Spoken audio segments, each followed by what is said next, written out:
Well, hello, welcome back to my channel. My name is Joanne. I'm a law student from Melbourne, Australia. So I just want to talk to you, or we're just here now to look at what's happening. Oops. Okay, so we have got a hearing on the 17th, and there's been all these things that have been filed. So they've corrected the affidavits with but it's a memorandum that I want to look at today, which was filed on the 10th of October. Okay, so there's lots of documents here. So yeah, the 10th of October was the last bit of correspondence. Okay, so we're going to have a look at this memorandum. So what happened? What's happened? So let's just get ourselves up to date. So what's happened is that they filed 7M filed the motion for injunctive relief, and then Katie Joyce responded, and then they get to respond to that response. Okay, this is how it works. So if you file a motion, the other party gets to respond, and then you get to respond to that response.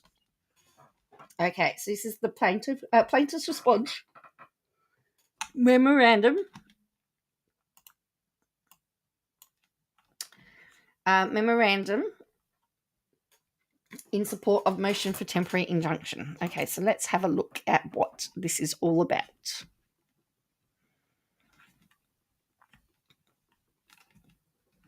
Defendant's attempt to portray, let me just see if I can get this for you so you can read it.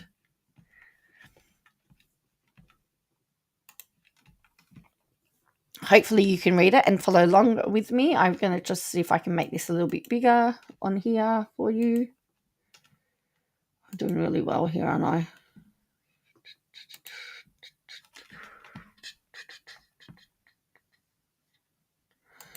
Oh, cool, I've got stickies here. Okay.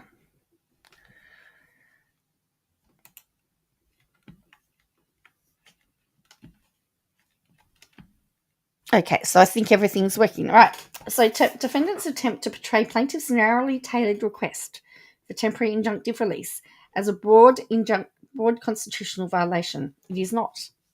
Plaintiffs seek a limited injunction to stop ongoing egregious and irreparable harm caused by defamatory conduct that is not protected by the First Amendment. Plaintiffs satisfy the Dahlberg factors and have submitted specific evidence of harm that cannot be remedied by monetary damages alone. Defendant's conduct at issue is new and has severely escalated since the beginning of this litigation, and this court has not previously ruled on it. Defendants attempt to deflect from this reality by framing the motion as a litigation tactic, but the record does not support that claim. Instead, it shows a pattern of conduct designed to intimidate and obstruct. The court should grant the requested injunction to prevent further harm and to safeguard the integrity of these proceedings. So the argument, plaintiff's request for injunctive relief is proper to address unlawful, unprotected conduct. Defendants mischaracterize plaintiff's narrowly tailored motion for temporary injunctive relief as a unconstitutional prior restraint. Although the Supreme Court has considered prior restraints the least tolerable infringement on First Amendment rights, this principle is not absolute. The First Amendment has never protected all speech, and defendants ignore well-established exceptions that directly apply here. Exceptions to the First Amendment protection include obscene speech, fraud, speech integral to criminal conduct, and defamation. These categories are well-defined and narrowly limited classes of speech that fall outside of First Amendment protection. Minnesota courts have likewise recognized that defamatory speech falls outside constitutional protections. Plaintiffs are not asking the court to suppress lawful expression. They are asking the court to stop ongoing defamatory conduct, for which the defendants have provided no proof during the course of this litigation, that is causing plaintiffs and this litigation irreparable harm. Defendants have repeatedly been put on notice that their statements are false and defamatory, yet they continue to disseminate unsubstantiated and harmful accusations. This pattern of conduct exemplifies a reckless disregard of the truth.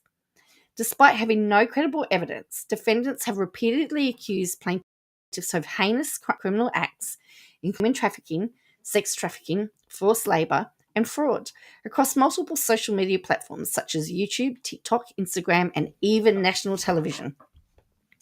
Since the start of this litigation, defendants have escalated their smear campaign by doubling down on defamatory statements and monetising them for personal gain.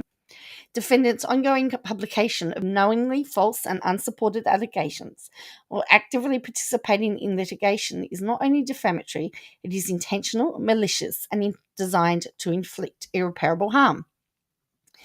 Their refusal to substantiate their claims or cease publication only underscores the bad faith and actual malice behind their conduct. Defendants' public attacks are not only defamatory, but are disruptive to the administration of justice. Defendants have publicly misrepresented this court's finding, falsely claiming that this case has collapsed, that Katie Joy won, that the court got it wrong, and that she won't have to pay $10 million. And so they're talking about the affidavit. Defendants have accused plaintiffs of lying under oath, deleting evidence, coaching witnesses, and forging documents. Again, where the evidence is in the affidavit. These deliberately false and defamatory narratives are being broadcast to millions and are intentionally designed to prejudice plaintiffs' right to a fair trial. At the same time, they erode public confidence in the integrity of this court's ruling and judicial process as a whole. Contrary to defendants' assertion that this court has never granted the specific injunctive relief plaintiffs now seek, because the conduct plaintiffs seek to enjoin has substantially escalated since 2022. Defendants attempt to conflate the present motion with prior rulings is misleading. Their opposition relies on constitutional rhetoric. This court has repeatedly struck down to mask their own ongoing misuse of litigation and discovery to harass and intimidate plaintiffs. The narrowly tailored injunctive relief plaintiffs' request is necessary to prevent further irreparable harm, preserve the integrity of the judicial process, and to ensure that this case proceeds without continued obstruction, distortion, and abuse. So then point 2 is that they've satisfied the Dalberg factors. Defendants fundamentally misapply the Dalberg factors and misconstrue the legal standards governing injunctive relief in cases implying speech. While it is true that injunctions are extraordinary remedies, plaintiffs have met the heavy burden by presenting specific, concrete evidence of ongoing and irreparable harm caused by the defendant's unlawful conduct, which extends beyond protected speech to targeted harassment and defamation. So the relationship between the parties favours injunctive relief. The first Dalberg factor examines the parties' present relationship. Here, none existed. The defendants had no prior professional, commercial, or personal connection to the plaintiffs before launching a sustained online assault. They initiated unsolicited attacks via social media, making false claims of criminal conduct and targeting plaintiffs' business relationships. This type of conduct supports injunctive relief because restoring the status quo means reinstating a state of non-engagement free from harassment and reputational attacks. Balance of harm strongly favours plaintiffs. The second and most critical Dalberg factor, balancing of harms, overwhelmingly favours plaintiffs. They face significant irreparable harm, including the loss of brand deals, reputational damage, and the destruction of key commercial relationships. Defendants have recently published allegations of sex trafficking, forced labour, money laundering, and other serious crimes to hundreds of thousands with no legal findings or evidence to support such claims. Despite the egregious nature of these claims, defendants have provided no discovery throughout the course of this litigation to support any evidence of these claims. Defendants even targeted specific business partners such as Drink Prime, urging them to sever ties with plaintiffs. Moreover, plaintiffs Miranda and James Derry were forced to delete their social media accounts due to the volume of online harassment, reflecting the tangible business and emotional toll of the defendant's conduct. Plaintiffs are not asking the court to silence criticism or lawful commentary. They seek narrowly tailored relief against specific, provable false and malicious statements that fall outside the First Amendment protection. There is no constitutional value in false statements of fact from this hearing, from this Gertz versus Robert Welsh. Moreover, Minnesota courts have upheld injunctions in similar contexts where defendants use social media platforms to harass and defame others and disrupt the integrity of judicial proceedings. Therefore, the narrow relief sought here protects the unlawful speech, not constitutionally protected speech. Plaintiffs have a strong likelihood of success of merit. Defendants argue plaintiffs cannot prevail because they are public figures and have not met the actual merit. This argument is both factually incorrect and legally flawed. Plaintiffs are not public figures under New York Times versus Sullivan. They are private individuals operating in a limited commercial sphere who have not sought the public attention beyond ordinary business promotion. At most, they could be considered limited-purpose public figures, and the applicable standard must reflect that narrower scope. The claim has not been litigated or presented to the court for a determination. Further, there are 4 separate plaintiffs in this matter with varying levels of public exposure. A blanket statement that all plaintiffs are public figures is grossly incorrect. Actually, I would agree with that statement. There are 4 different plaintiffs. They've all got a different level of public figures. Moreover, even assuming the actual malice standards, which plaintiffs deny, plaintiffs have satisfied it. The record indicates substantial evidence that defendants either knew their statements were false or acted with disregard for the truth. For instance, defendants falsely accused plaintiffs of forging legal documents and stated Plaintiff Shin had been arrested and is going to prison for sex trafficking. Serious criminal allegations that are demonstrably false based on public record. Defendants now attempt to misrepresent plaintiffs' prior statements, claiming plaintiffs previously asserted that they are not under investigation. This is false. Plaintiffs have never denied the existence of an investigation. They have not denied the issuance of subpoenas, nor have they contradicted themselves. Plaintiffs have consistently stated that no criminal charges have been filed.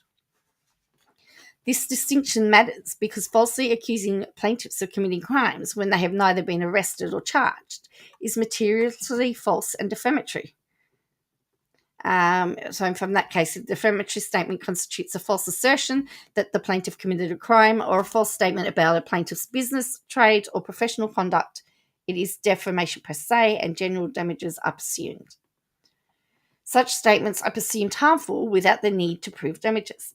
Defendants' attempt to obscure that distinction confirms the need for injunctive relief. Further, the entire existence of this investigation is due to the false and defamatory statements made by defendants and her continued harassment and her followers to report plaintiffs to the FBI. Defendants cannot claim that the existence of an investigation started based on her own misconduct is a defense to that misconduct. Plaintiffs are likely to succeed on their defamation claims, as defendant has repeatedly published demonstrably false, damaging statements with actual malice, including fabricated claims of criminal conduct. For instance, defendants falsely stated that Plaintiff Shin had been arrested for sex trafficking and publicly accused plaintiffs of forging legal documents, manipulating witnesses, and committing tax frauds. These statements are false and were made with reckless disregard of the truth. Defendants would merely need to provide the existence of a truthful factual basis for this statement, and it would not be defamatory. She is not. I've always said all along, for those of you that are following at home, I always said that I didn't necessarily think what she was saying was false, but more so a reckless disregard of for the truth. That's what I've always felt that she's said. And there has been some more postings as well that we will have a look at before I finish this, and you can decide for yourself. In addition, defendants' conduct gives rise to several other claims on which plaintiffs are likely to prevail, including defamation per se, commercial disparagement, tortious interference with contract and prospective advantage, negligence per se, and deceptive practices. Moreover, defendants' false accusations strike at the heart of the plaintiff's business and professional reputation, constituting defamation per se and commercial disparagement, by urging brands to cut ties with plaintiffs and characterizing brand partnerships as criminal acts. Defendants intentionally interfered with both existing and prospective economic relationships, satisfying the elements of tortious interference under Minnesota law. Defendants' use of false claims to damage plaintiffs' business reputation in a monetized professional context supports a claim for commercial defamation. Plaintiffs have a likelihood of success on the merits of weighing the third Dalbag factor favour of granting temporary injunction. Public policy supports injunction. While public policy favours prior restraints, this factor does not categorically weigh against injunctive relief in this case. The public policy inquiry is not limited to free speech principles alone, but must be viewed in the broader context of the judicial system's integrity and the responsible use of the litigation process. The justice system cannot operate effectively when a party uses social media and national news media outlets to wage a parallel campaign of misinformation, falsehoods, and personal attacks intended to intimidate litigants and influence legal outcomes outside the courtroom. Allowing defendants to continue unchecked would incentivize defamatory campaigns as litigation strategies, undermining the rule of law. Although public policy supports the freedom of expression, it supports fair administration of justice and the protection of individuals from deliberate and malicious falsehoods. Where a party weaponizes speech in bad faith to poison the well of public perception during ongoing litigation, public policy should not shield that conduct from judicial scrutiny, especially when narrowly tailored relief can prevent irreparable harm without infringing on legitimate expression. Therefore, public policy factor also weighs in the granting of plaintiffs' requested relief. The administrative burden is minimal. Finally, the administrative burden on the court would be minimal. Plaintiffs seek narrow relief from false and defamatory speech during the remainder of the case. While the court previously expressed concern about the difficulty of enforcing an order against internet content, the proposed injunction would not require the court to monitor social media or track third-party reposts. Enforcement would occur only if a party identifies a specific violation and seeks relief through the normal motion process. No continuous oversight or active policing by the court is required. The parties themselves can monitor compliance and bring any violations to the court attention. Accordingly, the fourth Dalberg factor weighs in favour of granting plaintiffs temporary injunction. It's interesting there because there they've said that they would bring a motion to the court every time that it was breached. Could you imagine how many motions could be up before the court for breaching? Very interesting. Defendants' claim for improper motive is incorrect. Defendants wrongly argue that this motion is a tactical attempt to punish them or to improperly introduce new evidence. This claim is baseless. Plaintiffs seek injunctive relief because defendants' ongoing conduct is causing serious and irreparable harm. Since the court denied plaintiffs' prior request in 2022, defendants have drastically escalated their behaviour. This includes fabricating and publishing false arrest claims, accusing plaintiffs of crimes, disclosing confidential documents, targeting plaintiffs' business partners, and monetising defamatory content. These actions go beyond lawful criticism and amount to sustained unlawful attacks. Plaintiffs are not attempting to bypass procedures or disguise a reconsideration motion. That's an interesting. Let me just repeat that line. Plaintiffs are not attempting to bypass procedural rules or disguise a reconsideration motion. And there is a one down there. So this motion is being made 3 years after an initial motion for temporary injunction was made. All evidence submitted in support of this motion occurred after the 2022 motion. This motion is based on new and materially different facts that did not exist when the court last considered injunctive relief. The severity and scope of the has increased. Plaintiffs have lost brand partnerships, being forced offline due to harassment, and continue to suffer reputational damage that cannot be cured through damages alone. If anything, defendants' conduct could be perceived as an attempt to minimize damages in this litigation by destroying plaintiffs' income from their social media following and brand deals. Defendants' accusation that the plaintiffs are trying to smuggle new evidence into the record mischaracterizes both the law and the record. Plaintiffs are not re-arguing past motions or improperly expanding the summary judgment record. They are responding to defendants' newly published verifiably false claims that they are inflicting irreparable harm. This is precisely the type of situation where equitable relief is warranted. Defendants' reliance on the actual malice standard is misplaced because plaintiffs are private individuals, not public figures, under the New York Times versus Sullivan, and have not voluntarily injected themselves into any public controversy. But even if the actual malice is required, plaintiffs has also met that burden. Defendants either knew their statements were false or acted with reckless disregard of the truth. Plaintiffs falsely stated that Plaintiff Shum was arrested for sex trafficking and is going to prison, and that the plaintiffs forged legal documents. In reality, plaintiffs have not been charged with any crime. These are not opinions or hyperbole. They are specific, damaging, and provably false assertions published without supporting evidence. Further, defendants have been told for the past 3 years repeatedly during this process that these claims are incorrect. Defendants also suggest that this motion is an effort to suppress criticism and speech. That is incorrect. Plaintiffs fully respect the First Amendment, but the Constitution does not protect knowingly false statements, targeted defamation, or abuse of the judicial process. This motion is not an attempt to silence defendants. The narrowly tailored injunction plaintiffs seek is necessary to prevent further irreparable damage and to preserve the integrity of this litigation. Defendants are incapable of posting about this litigation.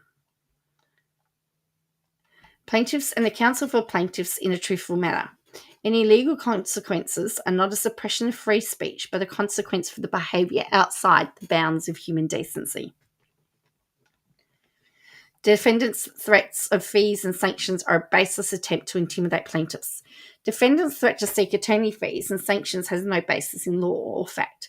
Plaintiffs brought this motion in good faith, supported by new developments of irreparable harm that were not present when the court denied injunctive relief in 2022.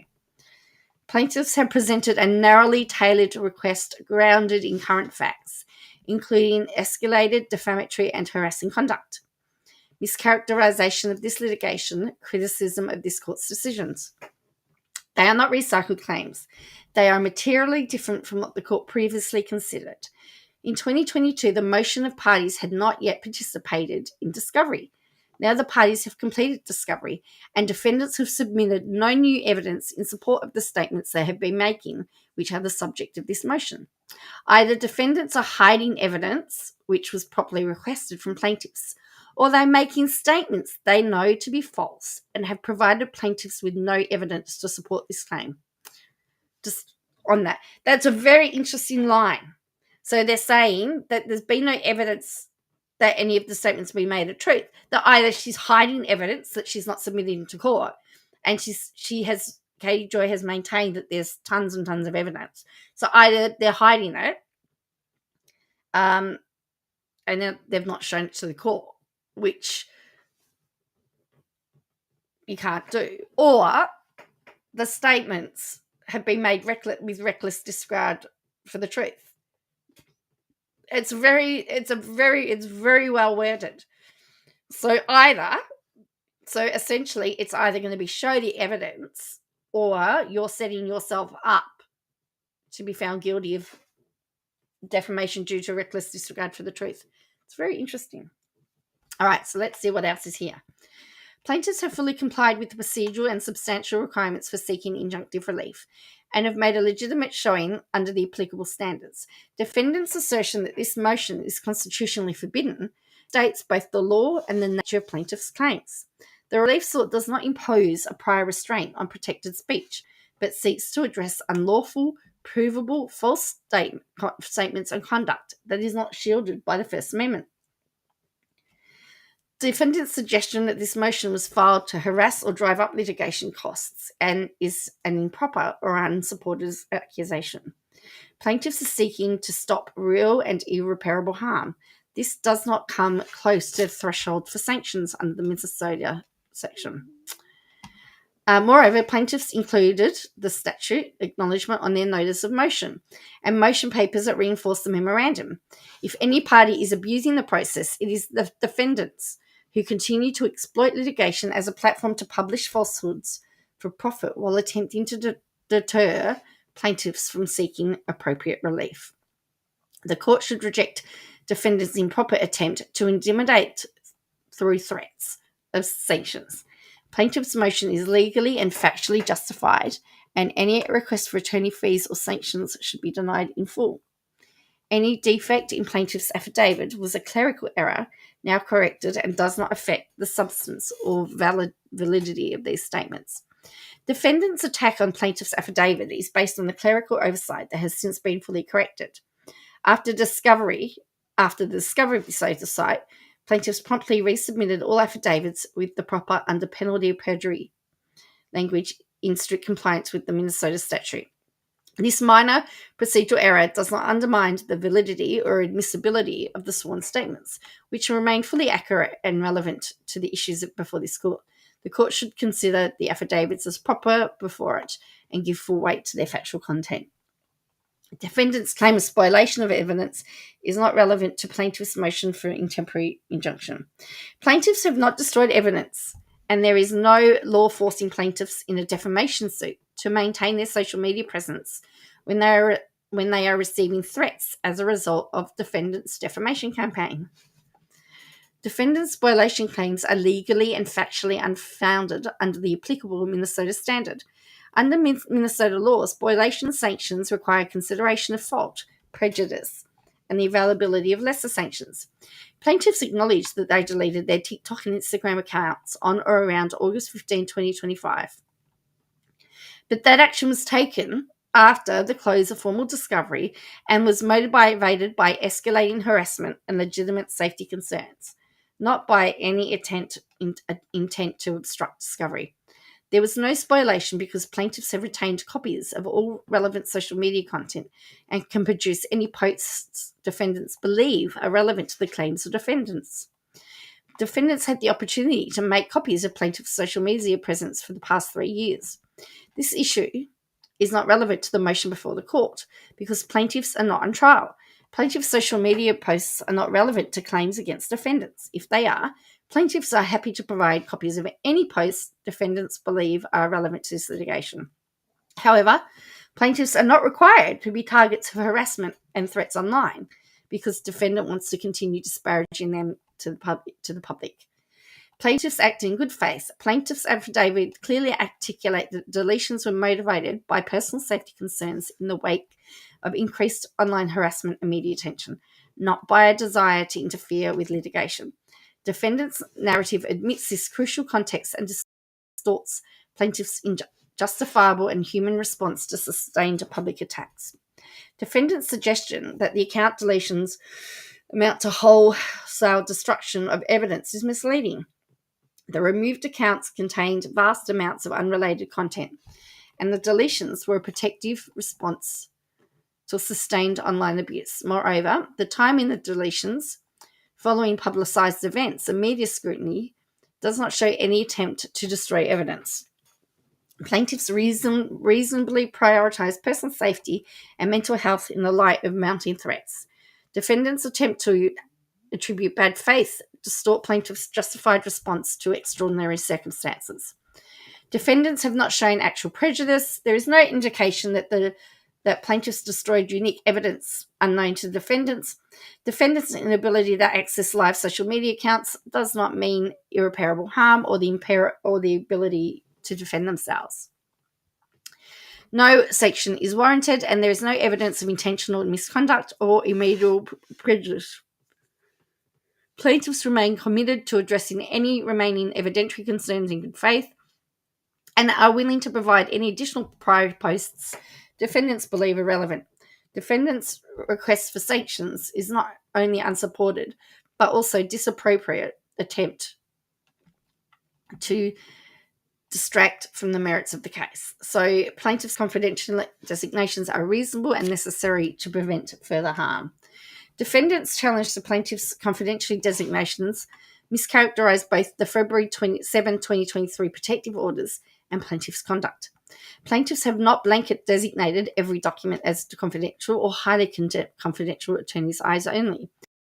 Rather, plaintiffs carefully reviewed their product and applied designations consistent with the protective order and the statute. The designation of entire deposition transcripts as confidential is a standard and temporary measure to allow time for line-by-line review and redaction. Plaintiffs are not opposed to reasonable de-designation of transcript portions that do not contain personal, financial, or third-party information. But defendants have made no effort to identify specific testimony for review. Instead, they seek a sweeping de-designation of the entire transcripts, contrary to the protective order requirement of document-specific good cause analysis. Defamation defendants claim that the plaintiffs improperly designated main documents as highly confidential attorney eyes only is similarly unfounded. Documents such as tax returns, financial statements, and non-public business records fall squarely within the definition of highly confidential under protective order. The attorney's eyes only designation is reserved for documents where disclosure to an opposing party, not counsel, could cause significant harm. Now, interestingly, she actually had to put all of her financial documents out there, and I bet you she wouldn't like those out in the public, would she?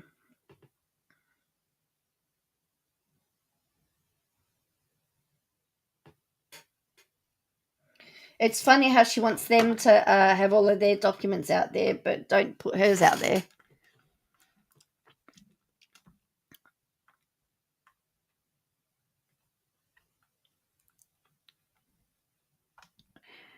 If there are specific documents the defendant believes she needs to review personally, the parties can address that on an individual basis. What defendant seeks, however, is not access tailored to litigation needs, but unrestricted disclosure of private materials, which the protective order clearly guards against. Plaintiffs' privacy concerns are not speculative. Katie Joy has a large public social media platform and has repeatedly published content about plaintiffs that triggered widespread online harassment. While she claims not to have doxed anyone, the risk of republication or misuse of personal and sensitive materials is real and ongoing.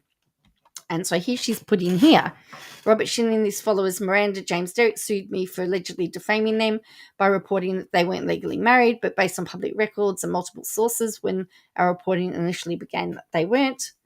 Shortly after public scrutiny, attorney Shirley Kim filed what appears to be a questionable marriage license in LA over a year after the date the couple's claim. And then that, so there's a picture of their license, their marriage license, and as you can see, it's got address. There's an address there, and so and there's Miranda's full name is there as well. So it says on July 25 of this year, defendants posted the home address of Shirley Kim on her Instagram profile, along with statements that Miranda and James Derrick's marriage certificate was somehow forged. This marriage certificate was provided to defendants in the course of discovery, and defendants used it to push their narrative of this lawsuit. Wow, that's pretty bad. Plaintiff's decision to apply attorney's eyes only designation in this lawsuit is a measure, not punitive, fully aligned with the scope and the intent of the protective order. Plaintiffs have followed the rules, applied designations in good faith, and will remain willing to meet and confer on specific concerns. What they oppose is the wholesale dismantling of confidentiality protections based on vague and unsupported claims of prejudice. Now, they've also put here a link. So we're going to open this link and see where this takes us. It actually takes us to, believe it or not, there's the Instagram post that they're talking about. It says the address listed for the ceremony is Robert Shin's home. So she's put that there. Our sources told us the wedding occurred in Robert's living room. So that's there for them. We've held on to these details for years, waiting for the moment when the truth could finally be shared. Whatever, okay? And then it says, shouldn't that have her maiden name on it? It says, also, should Miranda's signature be her maiden name, not her married name?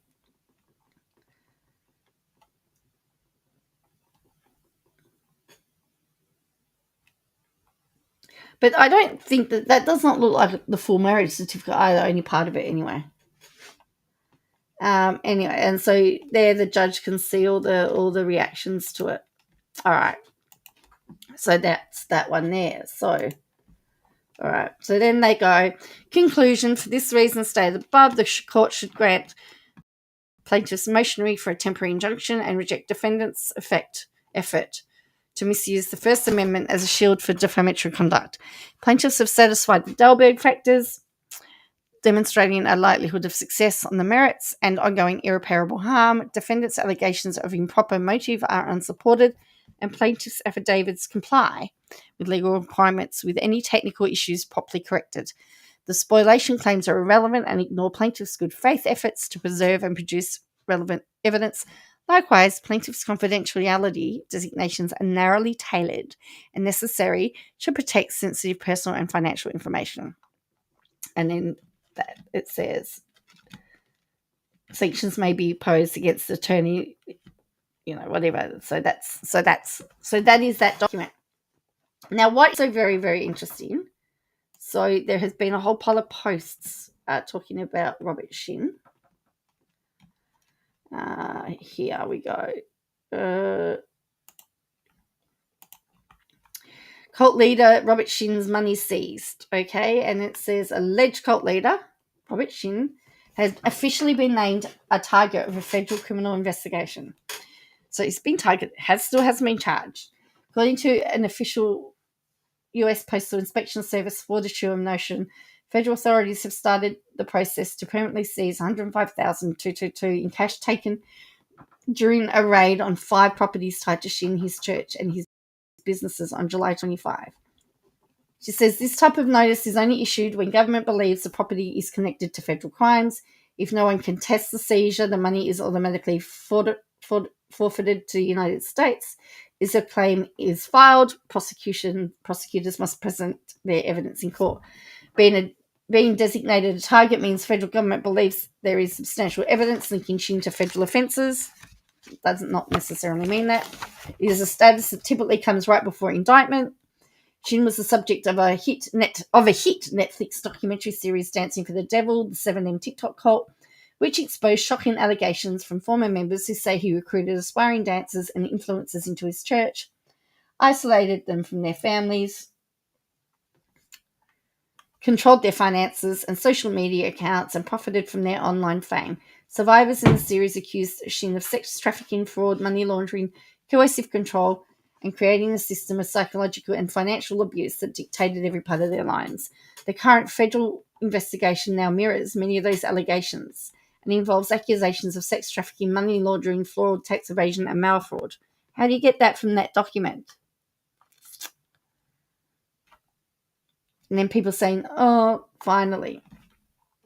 So if we go and have a look at Miss Balls is got some great catches here too.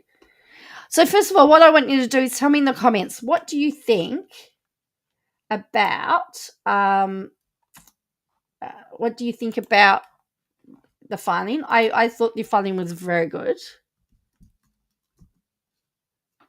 I thought it was very good. It was very succinct, very much to the point, and addressed each of the So Miss Balls has filed. So here we go. She's got here. So she's put this here. Says, beware buyers, this listing is tied to Robert Sheen's real estate company. So again, Miss Balls has actually, Miss Balls has redacted it. But again, there could be another example of doxing. Oh, Robert Sheen and Katie Joe. She's fixed it. Oh, Katie Joy. Was it? Yeah, for me, yes. After Robert wins in court, I'm going to ask him to marry me so I can give him massages as bag watchers.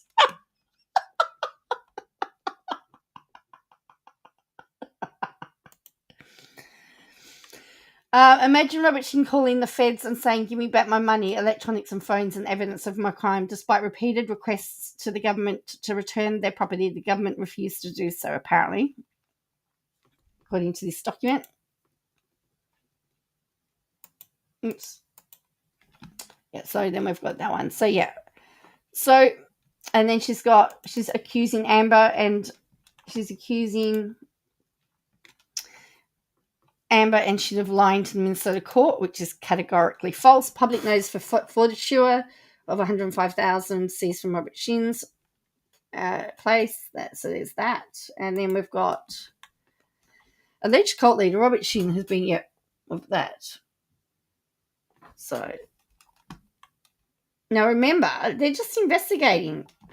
No more big pimpin, Roberto. Robert Sheen received the notice of forfeiture in the letter on September 9.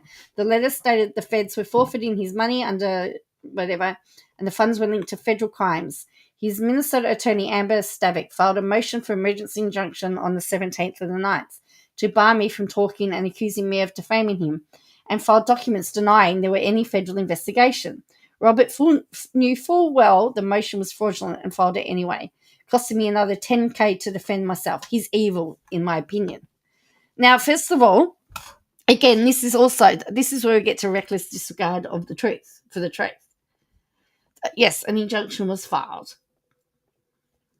She's been sued because she's been accused of defaming him. And the documents filed stated that there were no criminal charges. The documents, his affidavit said that there had been no criminal charges filed, not that there was no investigation. And in the motion that in the response that we just saw, they've said they're not saying that it didn't happen. And so there's that. So again, this is what they're talking about for reckless disregard of the truth. All right, so that's the document Miss Balls has done. So Miss Balls has, that she's in short, being in a civil forfeiture notice does not automatically mean criminal charges will follow. In roughly 70 to 80% of federal civil forfeiture cases, no criminal charges are ever filed against the property owner. However, it can sometimes precede or accompany a larger investigation that may result in criminal prosecution. So anyway, then she's saying public records are not defamatory. Robert Sheen is under investigation. Still not defamation. Still not defaming anyone while sharing a public court record where a lawyer confirms a federal investigation, grand jury, and the possibility of an indictment.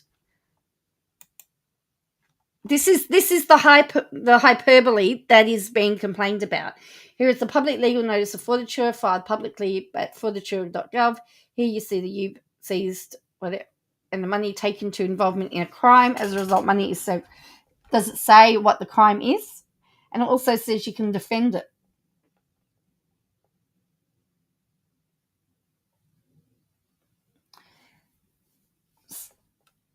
To file a claim to request release of property. So you've got to the 14th of 11th of the 11th to file to get that fixed. Okay, so my point is, yes, she can report. She can talk about a case, but she doesn't need to put the hyperbole that goes with it. It's all this other stuff that is the issue. It's not the actual reporting of itself. So I'm very interested to hear what you think. I'm just going to stop this. Am I here? Yeah. I'm very interested to hear what you think. Please ensure that you hit like and subscribe and comment below. And thank you for watching. And hopefully this works really well. I'm very interested to get your thoughts. So it's a very well written document. I don't think we've had a response to the other motion that Katie Joy filed that 7M responded to. I think we're still waiting for the reply for that. That was the was that the motion for sanctions, or no, for was that the reconsideration motion? So yeah. But anyway, we will just have to wait now and see what happens. But yes, thank you for watching me, joining me, and I will catch you again next time. And yeah, I'll see you